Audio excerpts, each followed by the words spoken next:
الحمدللہ وکفا وسلام علی عبادہ الذین اصطفى اما بعد فاعوذ باللہ من الشیطان الرجیم بسم اللہ الرحمن الرحیم رب اشرح لی صدری ویسر لی امری واحلل عقدۃ من لسانی یفقهوا قولی واجعل لی وزیرا من اہلی اللهم الہمنا رشدنا واعذنا من شرور انفسنا اللهم ارنا الحق حقا وارزقنا اتباعه وارنا الباطل باطلا وارزقنا اجتنابه آمین ثم آمین۔ سورہ المائدہ ہم کر رہے تھے اور آیت نمبر 82 تک ہمارا لاسٹ سبق جو ہے وہ ختم ہوا تھا۔ آج 7واں سپارہ ہم شروع کریں گے آیت نمبر 83 سے۔ اعوذ باللہ من الشیطان الرجیم وَإِذَا سَمِعُوا مَا أُنزِلَ إِلَى الرَّسُولِ تَرَى أَعْيُنَهُمْ تَفِيضُ مِنَ الدَّمْعِ مِمَّا عَرَفُوا مِنَ الْحَقِّ يَقُولُونَ رَبَّنَا آمَنَّا فَاكْتُبْنَا مَعَ الشَّاهِدِينَ۔ اور جب سنا انہوں نے جو نازل کیا گیا، جو اتارا گیا تھا رسول کی طرف، تو تم دیکھتے ہو کہ آنکھیں ان کی بہہ نکلتی ہیں آنسوؤں سے، یعنی ان کی آنکھوں سے آنسو بہہ نکلتے ہیں کس وجہ سے؟ مما عرفوا من الحق، جو حق وہ پہچان لیتے ہیں، اس حق کو پہچاننے کی وجہ سے ان کے حق پہچاننے کی وجہ سے ان کی آنکھیں آنسوؤں سے تر ہو جاتی ہیں۔ وَيَقُولُونَ رَبَّنَا آمَنَّا، اور وہ کہتے ہیں کہ ہمارے رب ہم ایمان لے آئے، فَاكْتُبْنَا مَعَ الشَّاهِدِينَ، بس تو ہمیں گواہوں میں لکھ لے۔ کس کی بات کی جا رہی ہے؟ کیا ہم نے پچھلا معاملہ پڑھا تھا کہ اللہ سبحانہ تعالیٰ نے ہمیں بتایا تھا کہ تم دیکھو گے کہ اکثر اہل کتاب جو ہیں ان میں سے یہود جو ہیں وہ اور مشرک جو ہیں وہ مسلمانوں کے خلاف بہت زیادہ عداوت اور دشمنی رکھتے ہیں، اور جو دوستی رکھتے ہیں ان میں کون قریب تھے مسلمانوں سے؟ نصارہ، عیسائی تھے۔ اور عیسائیوں کے محبت میں مسلمانوں سے محبت رکھنے کی وجہ اللہ تعالیٰ نے بتائی تھی کہ بیسیکلی ان کے اندر تارک دنیا ماں کا معاملہ، رہبانیت کا معاملہ اور درویشی کا معاملہ جو ہے وہ ان کے اندر نظر آتا ہے کہ وہ راتوں کو اٹھ کر عبادت کرنے والے ہیں، علم حاصل کرنے والے ہیں، اور رہبان ان کے اندر پائے جاتے ہیں، یعنی کہ وہ دنیا کو چھوڑ کر اللہ کا خوف رکھتے ہیں، دنیا کے اندر انوالو نہیں ہونا چاہتے، وہ یہاں دنیا کی محبت ان کے اندر نہیں ہے، وَأَنَّهُمْ لَا يَسْتَكْبِرُونَ، اور وہ تکبر نہیں کرتے۔ تو 3 کوالٹیز عیسائیوں کی بتائی تھی، اور یہ وہ 3 کوالٹیز تھی جس کے اوپر اللہ تعالیٰ نے بتایا تھا کہ ان 3 وجوہات کی بنا پر ان کے دلوں کے اندر دوستی کا مادہ مسلمانوں کے لیے دشمنی سے کی بنسبت زیادہ ہے۔ اور ہم نے یہ اصول بھی نکالا تھا کہ اگر ہم چاہتے ہیں کہ ہمارے اندر بھی دشمنیاں ختم ہو جائیں اور ہم بھی آپس میں مل جل کر محبت سے رہنے والے بن جائیں، تو ہمیں کیا کرنا چاہیے؟ حب الدنیا رأس کل خطیئۃ، کہ دنیا کی محبت ہر برائی کی جڑ ہے نا، نبی نے فرمایا۔ تو اپنے اندر سے دنیا کی محبت کو نکال دیں۔ اور راتوں کو علم حاصل کرنا ایک ایسا معاملہ تھا کہ اگر علم آپ کے اندر آ جائے اور علم کے ساتھ ساتھ اگر حلم نہ آئے یا اللہ کی خشیت نہ آئے یا آپ کے اندر عاجزی نہ آئے تو وہ علم بھی بیکار ہوتا ہے۔ یہود کے اندر کیا ہے؟ علم تو ہے لیکن خشیت نہیں ہے، بہت بڑا عالم ہے، وہ بہت کچھ ان کو آتا ہے، لیکن اللہ کی خشیت، وہ رہبانیت کا تصور ان کے اندر نہیں ہے۔ تو لہٰذا وہ علم جو انسان کے اندر عاجزی نہیں لے کے آتا، وہ انسان کے اندر تکبر کا معاملہ کرواتا ہے، وہ انسان کو پیچھے دھکیل دیتا ہے، دشمنیوں میں ڈال دیتا ہے، اور بغض، اناد اور نفرتیں جو ہے وہ اس سے جنم لیتی ہیں۔ تو ہمیں یہ بھی دیکھا کہ علم آئے تو پھر علم کے ساتھ کیا کیا آنا چاہیے کہ اللہ کی خشیت، اللہ کی طرف سے خوف بھی جو ہے وہ ہمارے اندر ضرور آنا چاہیے۔ حلم، حلیم، نرمی، کیونکہ علم اگر اندر نرمی نہیں لا رہا، قساوت اور اب شقاوت لے کر آ رہا ہے تو اس علم کا فائدہ کوئی نہیں ہے۔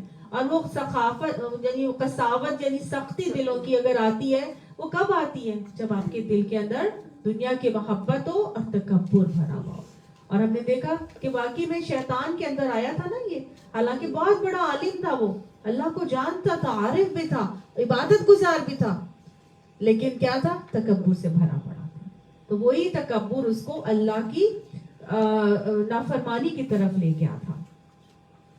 تو اللہ سبحانہ تعالیٰ اب یہاں پر ہمیں یہ چیز بتا رہے ہیں کہ دیکھو یہ جو نصارہ جن کے اندر یہ رہبانیت بھی ہے اور تارک دنیا کے معاملات بھی ان کے اندر ہیں, تکبر ان کے اندر نہیں ہے, تو ان کا حال اس وجہ سے یہ ہوتا ہے کہ وَإِذَا سَمِعُوا, جب انہوں نے سنا, مَا أُنزِلَ إِلَى الرَّسُولِ, کہ جو رسول کی طرف نازل کیا گیا, یعنی کہ جیسے ہی وہ اس کلام کو جو رسول کی طرف نازل کیا گیا تھا, کون سا کلام تھا, قرآن پاک, تو جب وہ قرآن کو سنا انہوں نے, تو کیا قرآن سننے سے کیا ہوا, ترا, تم نے دیکھا یا تم دیکھتے ہو, اعینہم, کی آنکھیں ان کی, تفیض من الدمع, ان کی آنکھیں آنسوؤں سے بہہ نکلتی ہیں.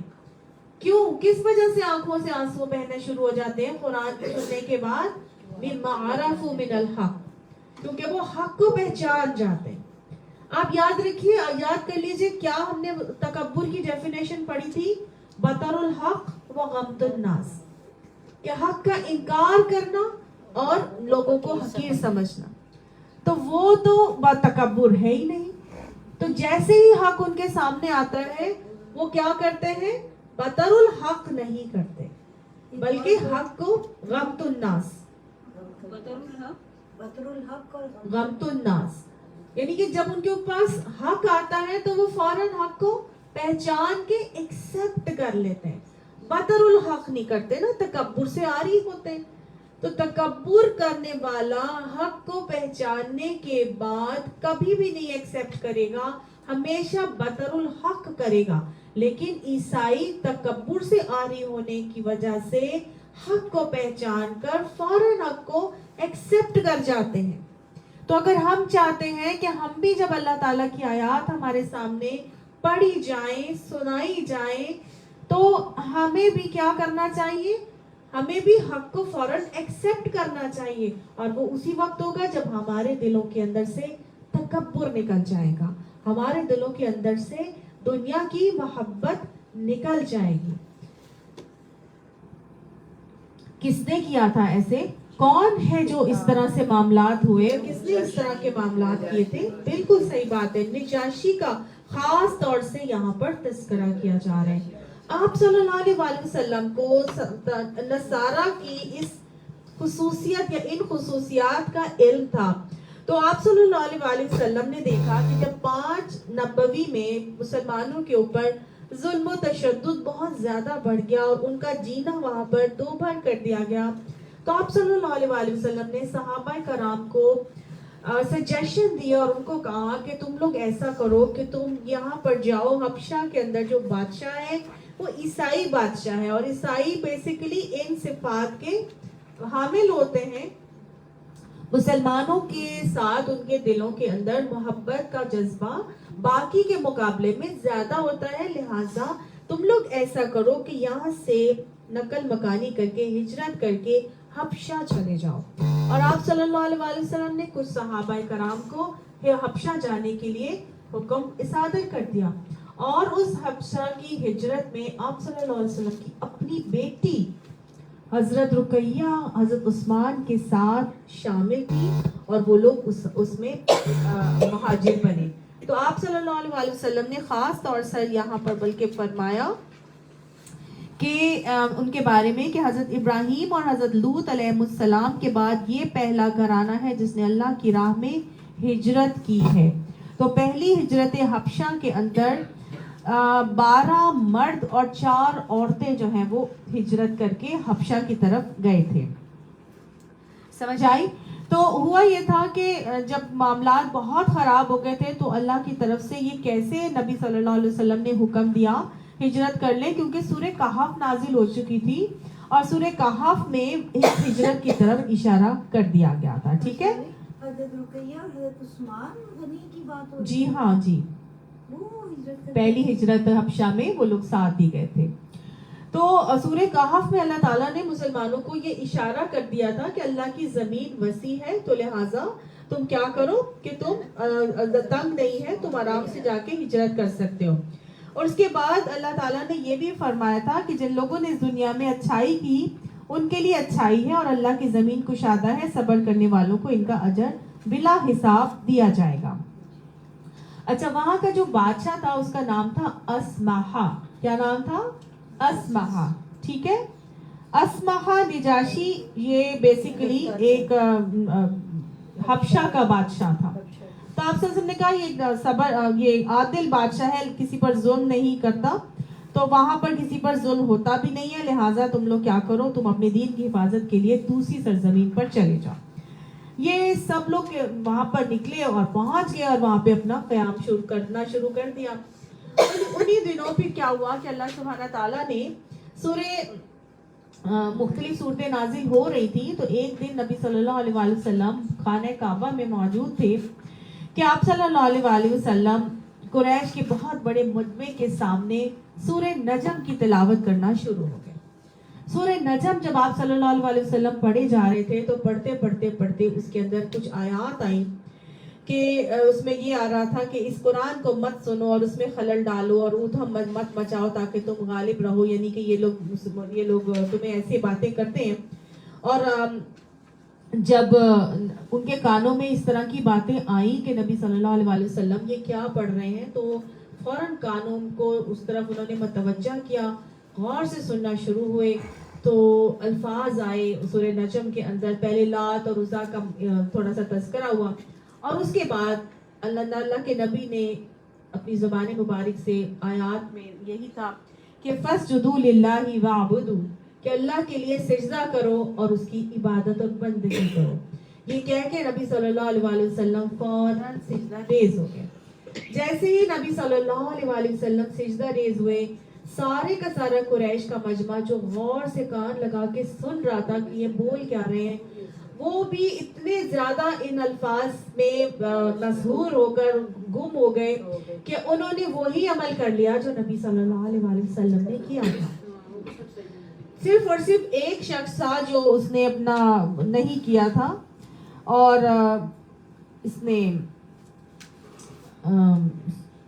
امیہ بن خلف نے, اس نے بس اپنے دیکھا کہ سب نے کر لیا, یہ کھڑا رہا اور اس نے دیکھا کہ سب نے سجدہ کیا, میں نے نہیں کیا, تو فٹافٹ اس نے مٹی اٹھا کے اپنے ماتھے پر لگا لی, لیکن اس نے سجدہ پھر بھی نہیں کیا تھا.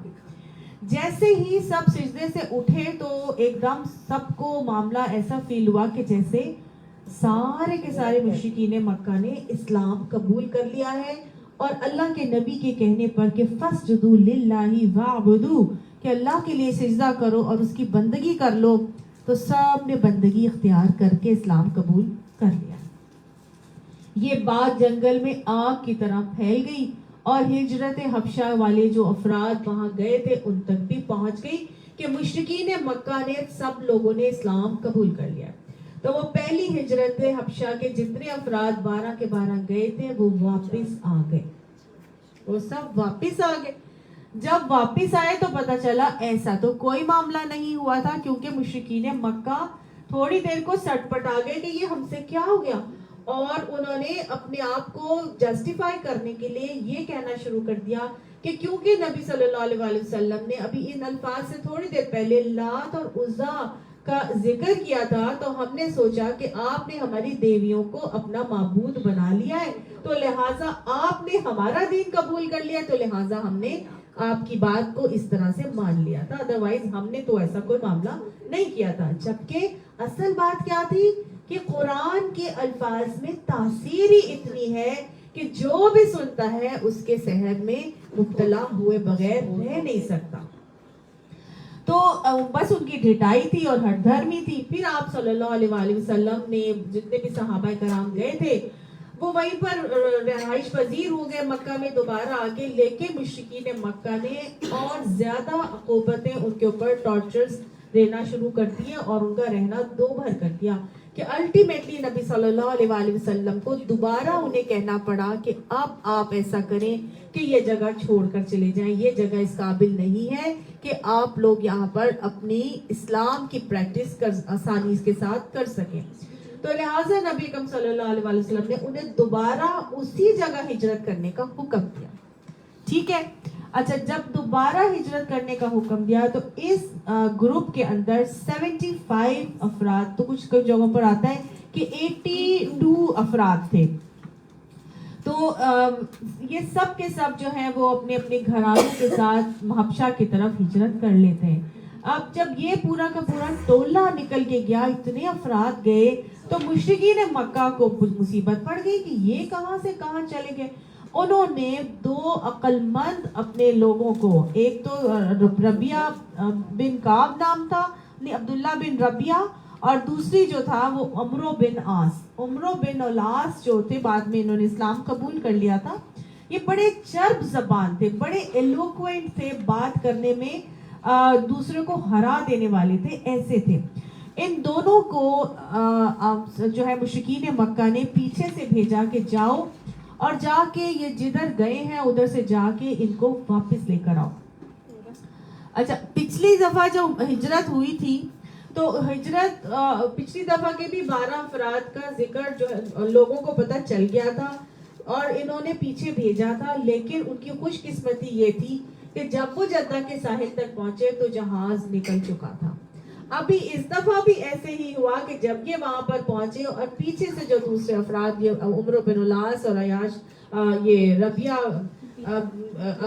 کیا نام تھا ان کا، عبداللہ بن ربیہ، یہ دونوں جب پیچھے سے جاتے ہیں تو ان کا جو سفینہ ہے یا جہاز تھا جس کشتی میں یہ لوگ بیٹھ کے حبشہ کی طرف گئے تھے، وہ نکل تو چکا تھا لیکن انہوں نے چھوڑا نہیں. انہوں نے کہا ہم بھی ان کے پیچھے ہی جائیں گے.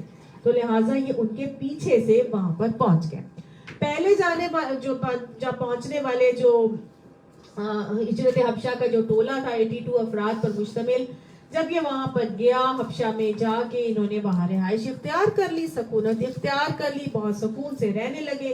لیکن عمرو بن العاص اور عبداللہ بن ربیہ جب وہاں پر پہنچے اور انہوں نے دیکھا کہ مسلمان تو جی بڑی اچھی طرح سے رہ رہے ہیں، کوئی ان کو وہاں تنگ کرنے والا نہیں ہے، تو انہوں نے آؤ دیکھا نہ تاؤ لے کر گئے تھے بہت سارا ساز و سامان کے جا کے نجاشی کو، جو وہاں کا جو بادشاہ ہے، اس کو جا کے تحفے تحائف دیں گے، ان سے سلیکٹ کریں گے اور ان کے سامنے جا کے اپنی عرضی پیش کریں گے. انہوں نے بالکل ایسے کیا، پورے درباریوں کے ساتھ دوستانہ ماحول میں ان کے ساتھ مل جل کر تحفے تحائف دیے، بادشاہ تک پہنچے اور بادشاہ کو جا کے یہ کہہ دیا کہ ہمارے کچھ لونڈے جو ہیں وہ اب بے دین ہو کر آپ کے ملک میں آ کر بسیرا کر بیٹھے ہیں، لہٰذا آپ ہمارے ان بے دین لونڈوں کو ہمارے حوالے کر دیجئے.